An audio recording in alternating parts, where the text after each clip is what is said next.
الحمد لله الذي شرفنا على سائر الأمم برسالة من اختصه من بين الأنام بجوامع الكلم وجواهر الحكم، وصلى الله تعالى على خير خلقه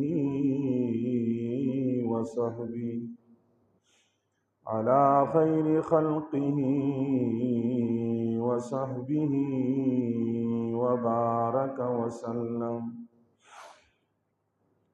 ما نطق اللسان بمدحه ونسخ القلم. أما بعد، فأعوذ بالله من الشيطان الرجيم. بسم الله الرحمن الرحيم. وقال إني ذاهب إلى ربي سيهدين. رب هب لي من الصالحين. فبشرناه بغلام حليم. فلما بلغ معه السعي قال يا بني إني أرى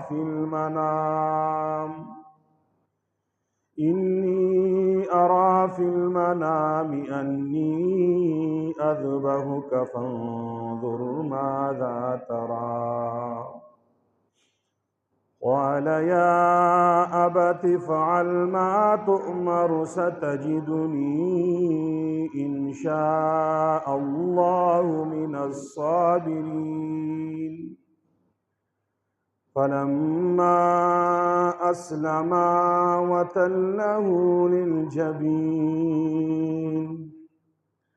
وناديناه أن يا إبراهيم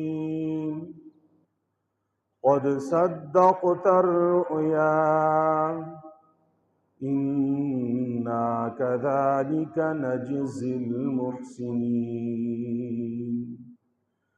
إن هذا لهو البلاء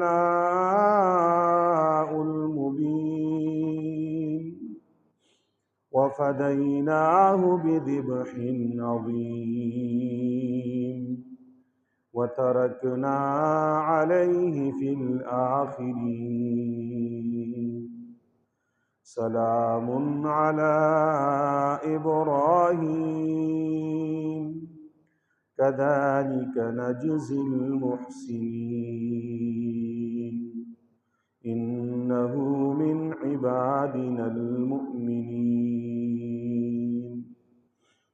وقال تبارك وتعالى في مقام آخر لن ينال الله لحومها ولا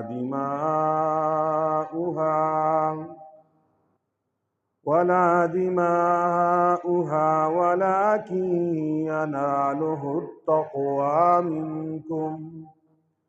كذلك سخرها لكم لتكبروا الله على ما هداكم وبشر المحسنين.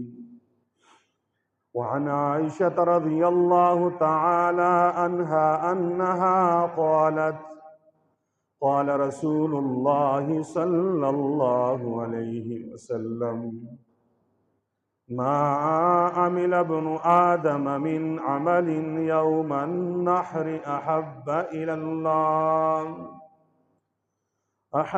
إلى الله من إهراق الدم. وإنه ليأتي يوم القيامة بقرونها وأشعارها وأذلافها. وإن الدمع ليقع من الله بمكان قبل أن يقع بالأرض فطيبوا فيها نفسا. وعن زيد بن أرقم رضي الله تعالى عنه أنه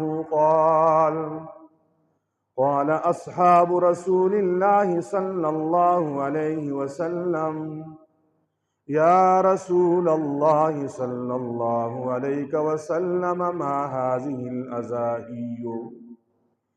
قال: سنة أبيكم إبراهيم. قالوا: فما لنا فيها يا رسول الله صلى الله عليه وسلم؟ قال: لكل شعرة حسنة. قالوا: فالصوف يا رسول الله صلى الله عليه وسلم؟ قال: لكل شعرة من الصوف حسنة. صدق الله وصدق رسوله النبي الأمي الكريم، ونحن على ذلك لمن الشاهدين والشاكرين، والحمد لله رب العالمين. إن الله وملائكته يصلون على النبي يا أيها الذين آمنوا صلوا عليه وسلموا تسليما. اللهم صل على سيدنا ومولانا محمد وعلى آل سيدنا ومولانا محمد، كما صليت على سيدنا إبراهيم وعلى آل سيدنا إبراهيم إنك حميد مجيد. اللهم بارك على سيدنا ومولانا محمد وعلى آل سيدنا ومولانا محمد، كما باركت على سيدنا إبراهيم وعلى آل سيدنا إبراهيم إنك حميد مجيد. سبحانك لا علم لنا إلا ما علمتنا إنك أنت العليم الحكيم. رب اشرح لي صدري ويسر لي أمري واحلل عقدة من لساني. گرامی قدر سامعین، معزز بزرگوں، دوستوں، نوجوان ساتھیوں، جہاں تک میری آواز جا رہی ہے، میری آواز سماعت فرمانے والی مسلمان ماؤں، بہنوں، بیٹیوں، السلام علیکم ورحمۃ اللہ وبرکاتہ۔ آج عید الاضحیٰ کا دن ہے، عید قربان کا دن ہے۔ اللہ تبارک و تعالی کا شکر ہے کہ رب لم یزل نے مجھے اور آپ کو ایک مرتبہ پھر عید الاضحیٰ کی خوشیاں نصیب فرمائی۔ اللہ تعالیٰ کی دربار میں دعا گو ہوں کہ رب ذوالجلال ہم سب کے لیے اس عید کو مبارک بنا دے، برکتوں والا بنا دے، اپنی رضا کا، اپنے قرب کا، اپنے پیار کا اور اپنی محبت کا ذریعہ بنا دے۔ اللہ کے نبی صلی اللہ علیہ وسلم جب مکہ المکرمہ سے مدینہ منورہ ہجرت فرماتے ہیں تو آپ علیہ الصلاۃ والسلام نے دیکھا کہ اہل مدینہ والے 2 دنوں کو عید مناتے ہیں۔ رسول اللہ صلی اللہ علیہ وسلم نے اس موقع پر ارشاد فرمایا کہ ہر قوم کی خوشی کے تہوار ہوا کرتے ہیں اور ہمارے لیے، ہماری قوم کے لیے، میری امت کے لیے خوشی کے دو دن ہیں، دو تہوار ہیں۔ ایک تہوار کا نام عید الفطر ہے جو رمضان کی خوشی میں منائی جاتی ہے، اور دوسرے کا نام عید الاضحیٰ ہے جو قربانی اور حج کی خوشی میں منائی جاتی ہے۔ تو شریعت مطہرہ نے بھی مجھے اور آپ کو عید کی دو خوشیاں عطا کی ہیں۔ اللہ تعالیٰ اس عید کو حقیقی معنوں میں امت کی خوشی کا ذریعہ بنا دے۔ آج امت بڑی پریشان ہے، آج امت اندر سے بے چینی، کرب اور اضطراب کا شکار ہے۔ کوئی کس مسئلے میں الجھا ہوا ہے، کوئی کس مسئلے میں الجھا ہوا ہے۔ امت بحیثیت امت آج دکھی ہوئی ہے۔ جدھر دیکھیں مسلمانوں کا خون بہہ رہا ہے، ہر جگہ پہ مسلمان آج کٹ رہے ہیں، پس رہے ہیں، اور مسلمان غم اور پریشانی کا شکار ہیں۔ اللہ تبارک و تعالی ہمارے لیے، پوری امت کے لیے اس عید الاضحیٰ کو حقیقی معنوں میں خوشی کا ذریعہ بنا دے۔ بڑی عید کا دن ہے، مبارک دن ہے۔ اس دن کچھ کام کرنے واجب ہیں، ان کاموں میں ایک کام قربانی بھی ہے۔ قربانی کیا ہے؟ قربانی کسے کہتے ہیں؟ اور قربانی کی روح کیا ہے؟ قربانی کا پیغام کیا ہے؟ یہ آج کے اس اجتماع میں میرے خطاب کا عنوان ہے۔ تو قربانی کا لفظ قربان سے نکلا ہے، اور قربان قرب سے نکلا ہے۔ تو قربانی کہتے ہیں کسی مقصد کو پانے کے لیے یا کسی کی رضا کو حاصل کرنے کے لیے ایسا کام کر گزرنا جو دل پہ بھاری ہو، جو دل پہ گراں ہو، جو دل کے لیے مشکل ہو، اسے اردو کی لغت میں قربانی کہتے ہیں۔ قربانی نام ہے اس کام کے کرنے کا جس کا کرنا آپ کے دل کے لیے، آپ کے نفس کے لیے گراں اور مشکل اور بھاری ہو، لیکن آپ نے اپنے لیے ایک مقصد متعین کیا، اور اس مقصد کو حاصل کرنا بغیر اس مشکل کام کے نہیں ہو سکتا، تو اس کام کو قربانی کہتے ہیں۔ یا کسی کی رضا حاصل کرنے کے لیے، کسی کی خوشنودی حاصل کرنے کے لیے ایسا کام کرنا جو دل پر بھاری اور مشکل ہو، اسے لغت میں قربانی کہتے ہیں۔ کیا کہتے ہیں؟ قربانی کہتے ہیں۔ اصطلاحی شریعت میں قربانی نام ہے مخصوص افراد کا، مخصوص جانور کو مخصوص دنوں میں مخصوص طریقے کے ساتھ اللہ کی رضا کے لیے ذبح کرنا، اسے قربانی کہتے ہیں۔ تو شریعت کی اصطلاح میں قربانی کی جو تعریف ہے، اس میں پہلا لفظ مخصوص افراد یہ کام کریں گے تو قربانی ہوگی۔ ہر آدمی کا عمل قربانی نہیں ہے۔ پہلی شرط یہ ہے کہ وہ آدمی مسلمان ہو۔ کافر 1 کروڑ جانور ذبح کرے، وہ اسے قربانی نہیں کہا جائے گا۔ تو پہلی شرط کیا ہے؟ مخصوص آدمی ہو، یعنی وہ مسلمان ہو۔ نمبر 2، وہ عاقل ہو، پاگل نہ ہو، مجنون نہ ہو۔ نمبر 3، وہ بالغ ہو۔ نمبر 4، وہ مقیم ہو، مسافر نہ ہو۔ اور نمبر 5، وہ صاحب نصاب ہو، صاحب استطاعت ہو، خوشحال ہو۔ مخصوص آدمی مخصوص جانور کو ذبح کرے گا مخصوص دنوں میں مخصوص طریقے سے، تو اسے قربانی کہتے ہیں۔ ہر جانور کا ذبح کرنا قربانی نہیں ہے۔ آج کے دن اگر کوئی آدمی مرغی کو ذبح کرے تو یہ قربانی نہیں ہے۔ نیل گائے کو ذبح کرے، یہ قربانی نہیں ہے۔ ہرن کو ذبح کرے، یہ قربانی نہیں ہے۔ وہ مخصوص جانور کون سے ہیں؟ اللہ